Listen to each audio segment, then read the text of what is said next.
Selamat ketemu lagi dalam channel Ahmad Komari.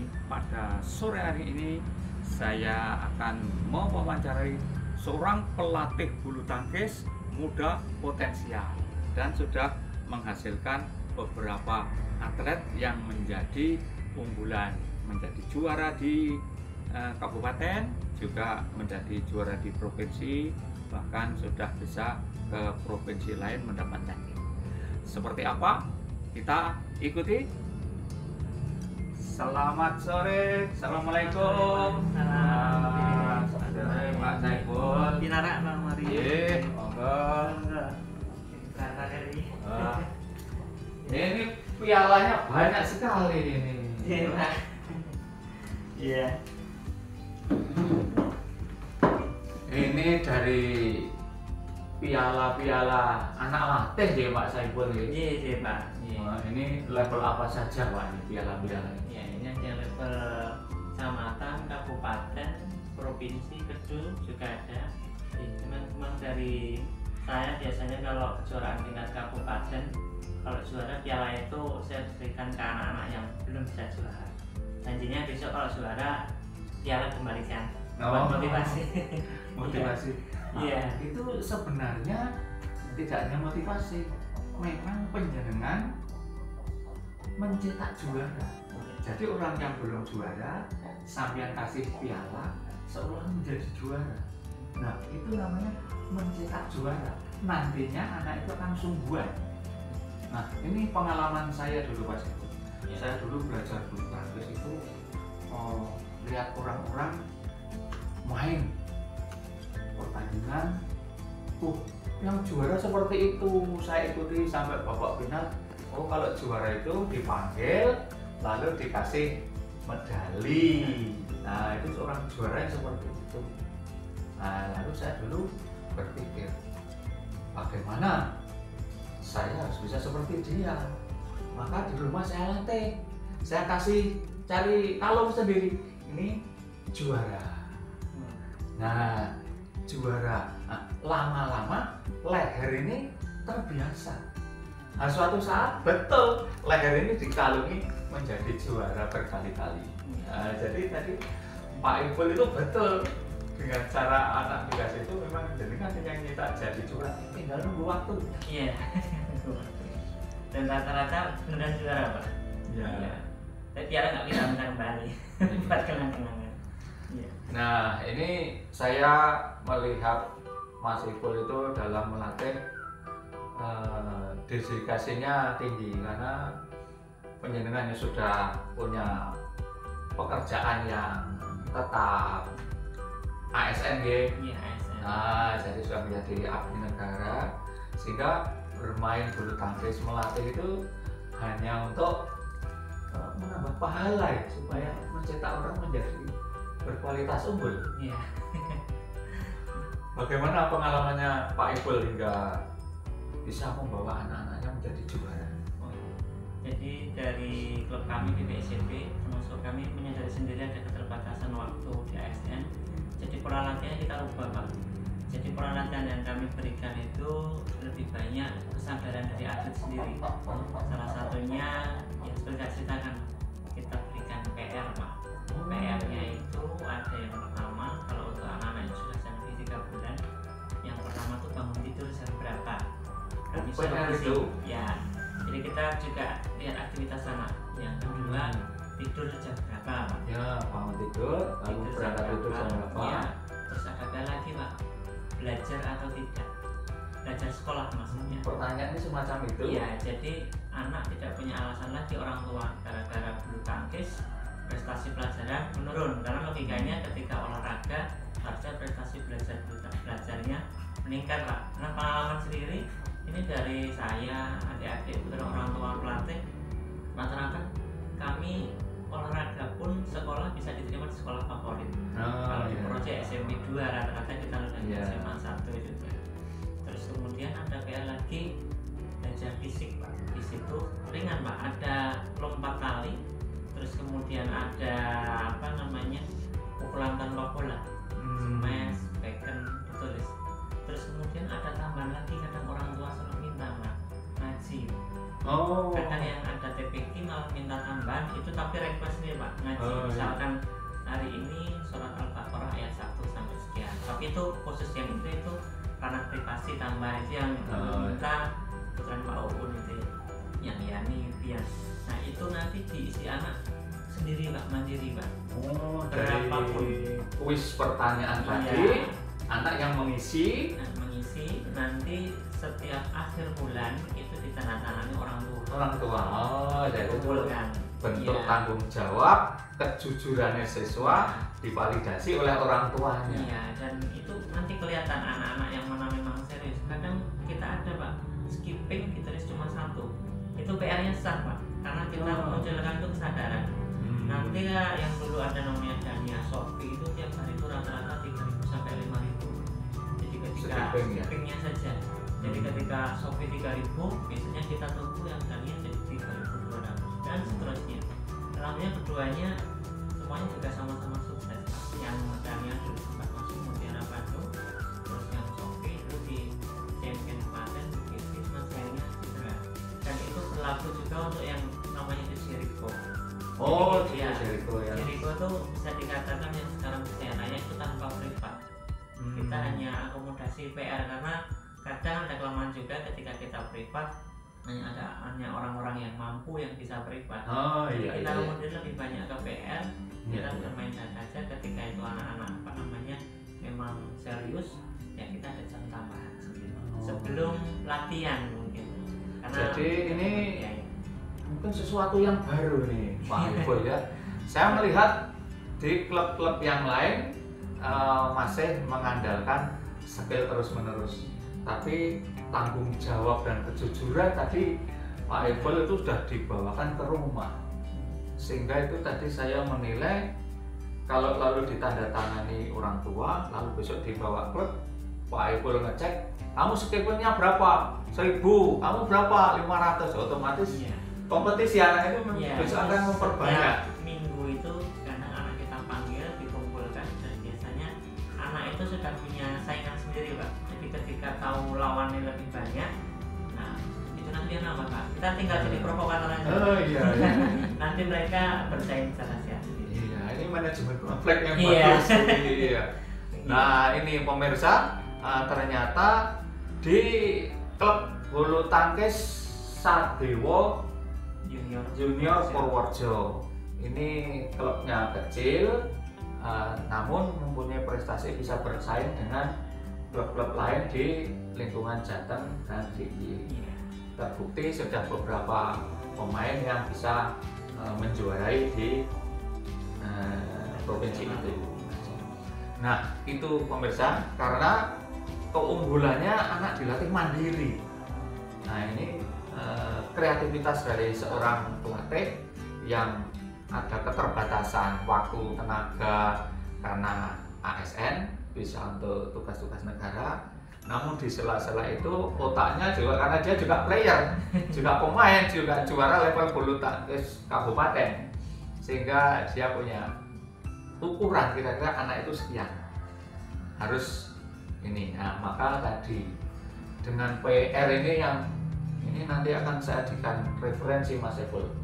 Ternyata ada daya beda dari klub kecil yang mempunyai solusi sangat bagus sehingga anak bisa bersaing secara sehat di rumah masing-masing, dan orang tuanya saya kira senang sekali itu. Ya. Apalagi kalau pas tes sekolah, kadang orang tua malah minta PR Pak. Karena mereka tanpa disuruh belajar sudah belajar sendiri. Karena di kuisnya Pak Iful ditanya belajar berapa lama ya? Cuman untuk anak-anak yang SMP itu kita jangan berikan PR karena nilai sudah berjalan. Kadang anak-anak yang SMP itu nanti malah bohong Pak. Tapi kalau anak-anak yang SD, TK itu saya yakin anak-anak itu jujur-jujur semuanya, belum berani bohong. Jadi yang SMP kita nggak berikan PR, tapi untuk anak-anak yang dasar kita berikan PR. Jadi intinya fisik di rumah kita sewa lapangan mahal-mahal, terus box juga dipakai hanya untuk latihan stroke sama latihan badminton. Dan fisik banyak dilakukan di rumah. Ya, jadi karena keterbatasan waktu, jadi di lapangan ya intinya stroke saja, diperbanyak stroke sama pola ya. Nah itu memang akan membuat anak menjadi mempunyai otomatis pukulan-pukulannya menjadi terarah. Dari mana posisi dia memukul, pukulannya selalu terarah ke mana yang dia inginkan. Oke. Nah, salah satu definisi melatih menurut saya itu melatih adalah menyempurnakan dari kondisi anak yang sudah ada. Jadi kalau kemarin mungkin si A drop shot 15 kali gagal 5, besok berusaha gagalnya paling 4-3, sehingga ada perbaikan. Kalau dari rumah anak itu sudah niat ingsun ingin memperbaiki diri, maka datang di lapangan tidak akan guyon, dia akan memanfaatkan waktu. Nah, itu linear dengan polanya Mas Saiful yang memberikan PR di rumah. Oke, nah ternyata Mas yang sekarang Mas Ciko Jericho ya? Jericho, iya. Ciko sekarang terakhir kemarin juara di mana? Kemarin di Premier Nasional Pak, di Jakarta. Ya. Di klub apa sana? Jaya Raya Jakarta. Jaya Raya. Itu Jakarta. yang mendasari Mas Saiful ya? Iya. Jadi Mas Ciko nanti kalau lihat ini pelatih Anda yang sejak kecil ternyata dijadikan referen. Latihan-latihan Mas Ciko dulu semangatnya seperti apa bisa diturunkan kepada adik-adik latihan. Lalu ini begini Pak Ipul, saya dari Jogja datang ke sini selain silaturahim dan mendapatkan informasi tadi cara melatih yang sangat unik dan berhasil. Saya ini sedang mengemban amanah dari lembaga untuk melakukan pengabdian masyarakat. Nah, kami harus membuat proposal, diantaranya harus melibatkan 2 mitra. Jadi saya sudah menghubungi anak-anak muda di Desa Pangenrejo, Kecamatan Purworejo, Kabupaten Purworejo. Nanti di sana anak-anak muda yang kondisi seperti ini belum mendapat pekerjaan yang tetap gitu, kita rencanakan untuk dibuat di sana peternakan kambing perah etawa. Nah, dan dengan kambing perah itu panennya bisa tiap hari. Kalau hanya kambing yang untuk breeding di ternak nanti mungkin 7 bulan sekali baru bisa panen. Nah, kalau di susunya baru beranak, nanti anaknya sudah didoti, anaknya bisa dijual. Nah, induknya diperas, susunya bisa 1 induk bisa 2 liter, 3 liter. Nah, itu dijual sehingga untuk operasional harian panen bisa tiap hari.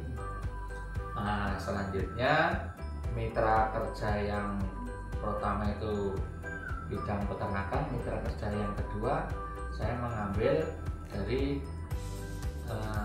klub bulu tangkis SJP yang diasuh oleh Mas Saiful, sehingga nanti dari ada kerjasama antara susu hasil dari pemuda di Pangenrejo bisa digunakan untuk suplai gizi di klubnya bulu tangkis Mas Saiful. Nah, karena susu kambing itu isinya sangat tinggi. Nah, lalu saya ini ingin meminta Mas Saiful menjadi mitra dalam saya membina bulu tangkis. Nah, kalau tentang berbagai latihan fisik, teknik, taktik, Mas Saiful sudah puluhan tahun hingga sudah nggak hafal, bahkan cara melatih yang baru sudah dimunculkan tadi dan tidak ada di tempat lain. Nah, itu suatu kelebihan dari Mas Saiful. Nah, saya datang ke sini ingin meminta Mas Saiful untuk menjadi mitra saya dalam melakukan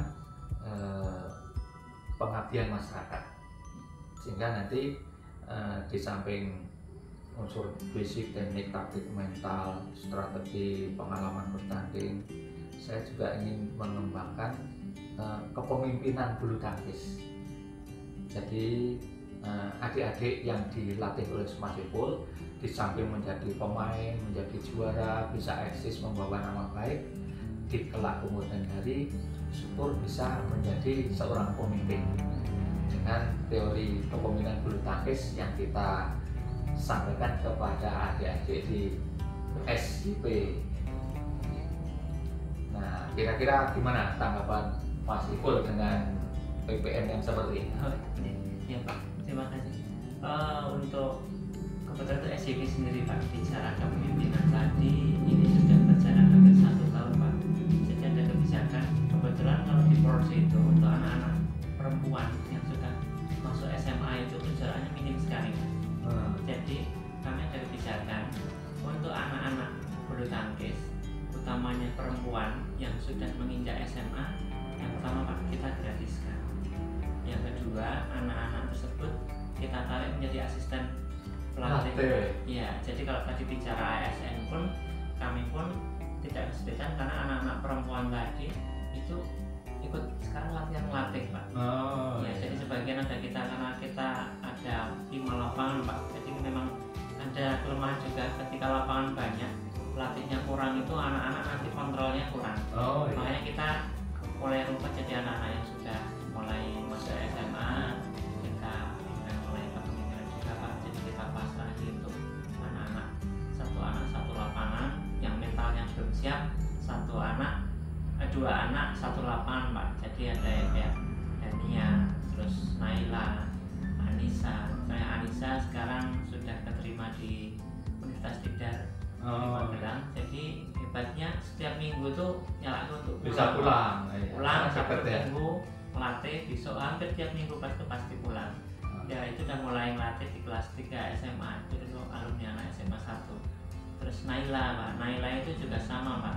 Dia memang anaknya pemalu, kita ujiin orang tuanya, kita kasih pengertian nanti dunia kerja itu seperti apa, di kampus itu seperti apa.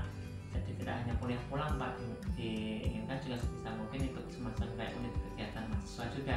Jadi dapat pengalaman juga di luar akademiknya juga dapat. Jadi itu Naila yang pemalu itu kita dorong juga untuk ikut bantu melatih Pak. Tapi untuk Naila dua anak, karena tadi anaknya pemalu, nggak pede, kadang di seberang ada orang tua atau wali murid atlet nggak pede, nah kita taruh 2. Terus ada Mas Yani juga itu kelas 2 SMA Pak. Jadi anak-anak yang mendekati mahasiswa memang kita gratiskan Pak.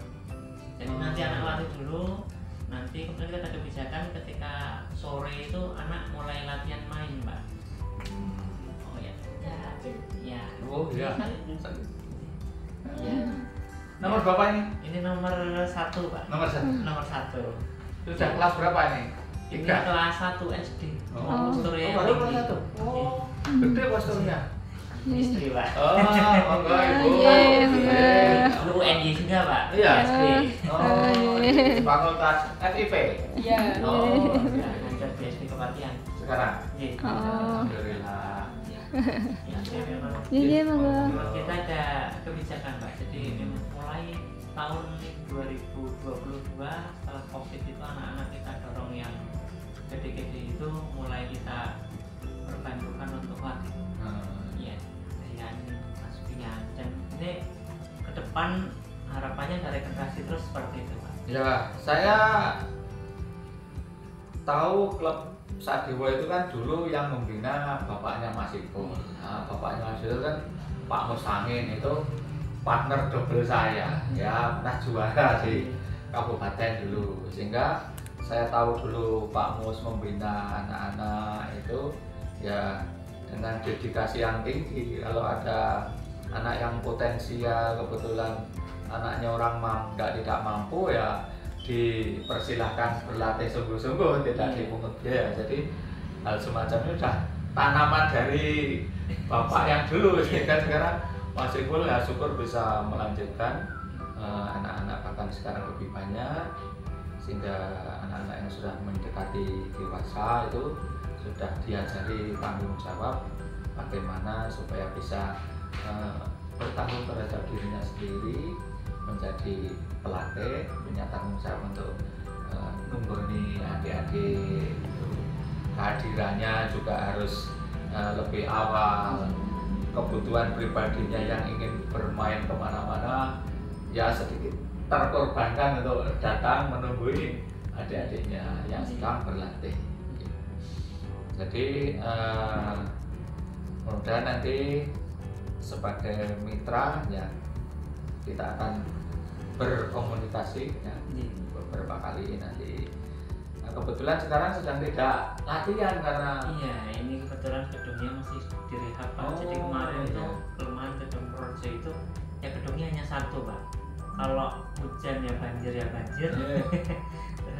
terus kemudian ini mulai direhab Pak, utamanya rehab atap. Memang direhatkan di mendekati puasa, kadang puasa itu kan intensitas latihan kurang, lalu ini harapannya nanti setelah lebaran sudah bisa dipakai. Sebenarnya kemarin kita ada latihan di Kodim Pak, cuman ternyata di Kodim itu banyak sekali kegiatan internal untuk tentara. Jadi kadang sering bersamaan. Ya, apalagi untuk puasa ini banyak sekali kegiatan, jadi kita sudah mulai liburkan. Iya, baguslah. Dengan PR yang harus dijalankan. Iya. kita besok setelah lebaran kita kejar lagi. Iya. Nah, kemarin saya ingin mengambil gambar di lapangan, namun karena suasananya sedang diliburkan, ya udah nggak apa-apa nanti di lain kali. Karena saya sudah berkali-kali datang ke SIP. Mudah-mudahan rencana kerjasama kita ini membawa barokah untuk semuanya Mas Iko. Ya, saya kira itu yang bisa kami sampaikan hari ini. Dalam mau minta izin karena waktu sudah sore mau ke Jogja. Matur nuwun, Mas Iko, sukses.